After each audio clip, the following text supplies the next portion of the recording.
Hello friends, my name is Ramasood. Today we shall discuss about a topic, the project resource management. Friend, today's topic is very interesting, especially if you are a student of project management and you are planning to give exam of PMP. So this is a very interesting topic for you. So let's start, friend. First of all, I would request to please subscribe to my YouTube channel and click on the bell option as well, so that my new videos can reach to you. So let's start. Friend, project resource management. Basically, friend, it is a topic which we have taken from the from PMBOK guide, project management body of knowledge, and it is a knowledge area basically which is defined in the PMBOK guide. Now, friend, whenever we talk about resource management, in terms of project management, resource basically referring to any human resource, okay, or it can be any hardware, software, any construction material, your time, money. So all these are the resources. Basically, resources means that utilization of things for to achieve the objective of the project actually. So that is the main concept of the resource actually.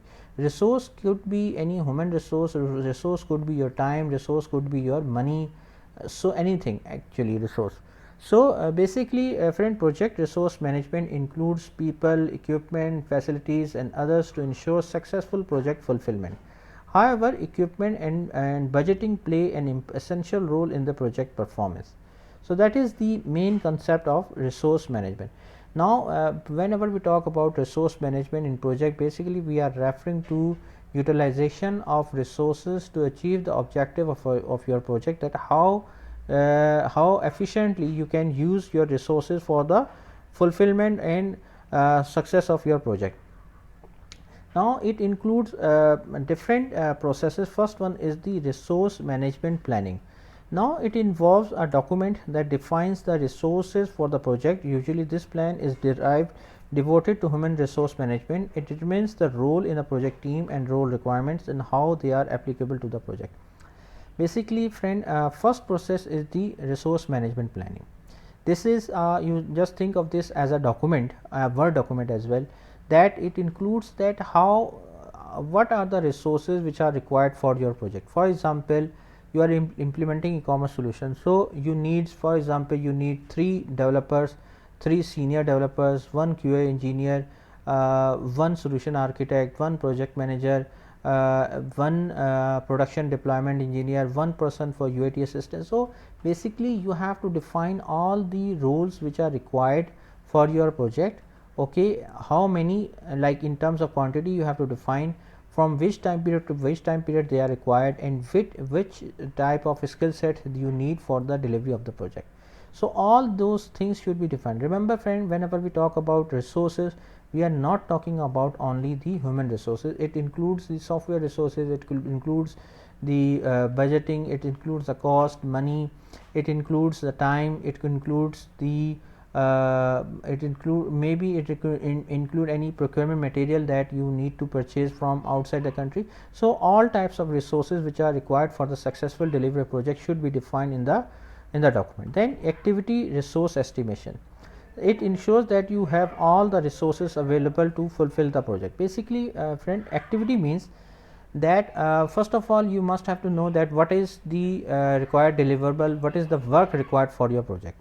Once you know the scope of the project, then you divide the scope into different activities. Okay, you make the work breakdown structure, and from work breakdown structure you define the activities for your project. For example, let's suppose that software development is one activity, then software QA is one activity, software UAT is one activity, production deployment is another activity. So you must have to know that what are the activities required in your project. Then with respect to the activity, you have to define that how much time is required, how much cost is required, and which resource will be required to accomplish that particular task. So all this type of estimation needs to be done by the project manager. Then resource acquisition is about acquiring the needed resources. For example, you need 3 software developers for the software development. So obviously, as a project manager, you have to talk with the functional manager or the reporting manager that you need 3 software development resources, so that you can acquire those resources. Okay, so it is just a concept of acquiring actually. Then team development. It means that you provide your team with the needed training if necessary. It involves team building to establish strong interaction among the team members. Friend, whenever we acquire the team, so obviously we have to build the team. Build the team is obviously 3 resources from one department, 2 resources from Q department, 1 resource from production deployment. So team building is required. Team building is required means that you have to build the team, like team has to interact with each other, talk with each other.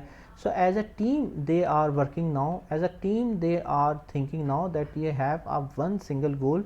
For that they have to work accordingly. Okay. If they need any type of training, so you have to arrange it. If they need some type of specific data from customer, you have to arrange it. If they need any specific thing they need it from the senior management, so you have to arrange it. So basically team building means that you have to gel up the team, you have to build the team actually. Then team management. Team management is the process of monitoring and helping your team to deliver high quality products. Managing the teams, friend, it includes, like for example, if there is any conflicts among the teams, you have to manage it as a project manager. If there is any point of disagreement, if there is any point of discomfort among the team members, so you have to manage. Basically team management is including all the things, including conflict management, including the disagreements, including the like any unawareness, any fairness, any invisibility. So you have to manage the team as well. Then the last point is the resource control. It is about monitoring and evaluation of how the resources are spending. It also covers how your team interact through the project. Basically, friends, through a resource control means, for example, you have acquired a team member for example, you have acquired a software developer for 3 months.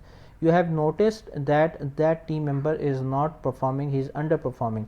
So you have to take the right action. Either you have to talk with him separately, either you have to talk with his team lead, either you have to talk with the functional manager, or either you have to replace that team member because he is not performing well or he is not achieving the targets, so etc. So that means you have to control the team as well, you have to control the resources as well.